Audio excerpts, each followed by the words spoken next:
1942 भारत जल रहा था, हवा में बारूद थी और हर दिल में बस एक ही आवाज, आजादी चाहिए किसी भी कीमत पर। ब्रिटिश हुकूमत ने सोचा था भारत अब भी चुप रहेगा, लेकिन उन्होंने अंदाजा नहीं लगाया था कि इस बार आवाज गांधी की थी पर गूंज पूरे हिंदुस्तान की। क्रिप्स मिशन की नाकामी ने आजादी की उम्मीदों को तोड़ दिया था, पर उसी टूटे हुए विश्वास से जली वो चिंगारी जिसने पूरे देश को आग बना दिया। नमस्कार दोस्तों, मैं रणधीर शेखर और आप देख रहे हैं एडू संजय। आज हम बात करेंगे क्विट इंडिया मूवमेंट की, एक ऐसा आंदोलन जिसने अंग्रेजों को भारत छोड़ने के लिए मजबूर कर दिया।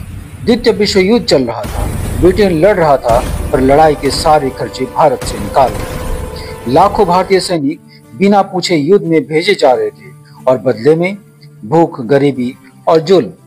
भारत के नेता नाराज थे, जनता थक चुकी थी और गांधी जी ने कहा, अब बस, अंग्रेजों से हमारी कोई बात नहीं, अब या तो भारत छोड़े या हम अपनी जान दे देंगे। 8 अगस्त 1942 बंबई के ग्वालियर टैंक मैदान में ऑल इंडिया कांग्रेस कमेटी की बैठक हुई।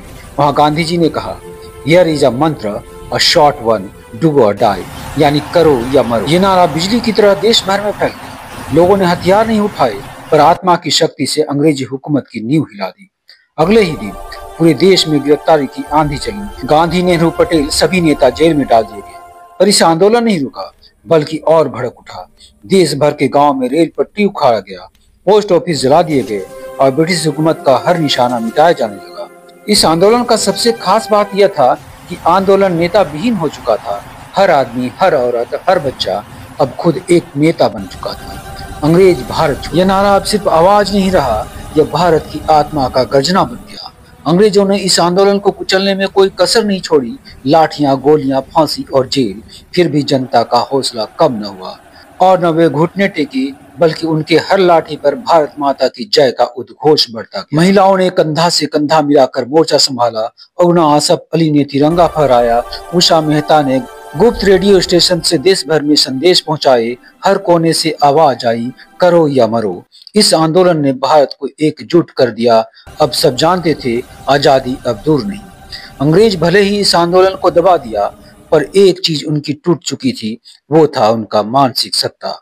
अब भारतवासी डरना भूल चुके थे। 1942 का क्विट इंडिया मूवमेंट ने सिर्फ एक क्रांति नहीं चलाई, उसने आने वाले संघर्ष की नींव रख दी। गांधी जी जेल में थे, पर उनके शब्द हर दिल में गूंज रहे थे।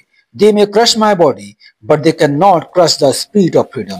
यही वो भावना थी जिसने 1942 के बाद हर भारतीय को एक ही सोच दी, अब आजादी तय है।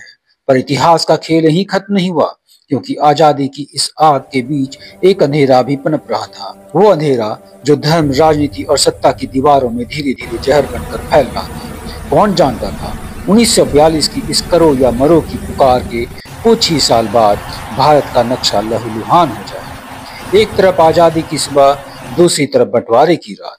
और यही वो अध्याय है जिसे किताबों ने कभी पूरा नहीं बताया, भारत विभाजन का वो काला सच जो सामने कभी नहीं आया। अगले वीडियो में एडू संजय आपको दिखाएगा कैसे आजादी की सुबह के पीछे छुपा था इतिहास का सबसे बड़ा अंधेरा, क्योंकि इतिहास सिर्फ पढ़ने की चीज नहीं, समझने की जरूरत है। दोस्तों, ये वीडियो आपको कैसी लगी, इसे लाइक, शेयर, कमेंट और सब्सक्राइब जरूर कीजिए।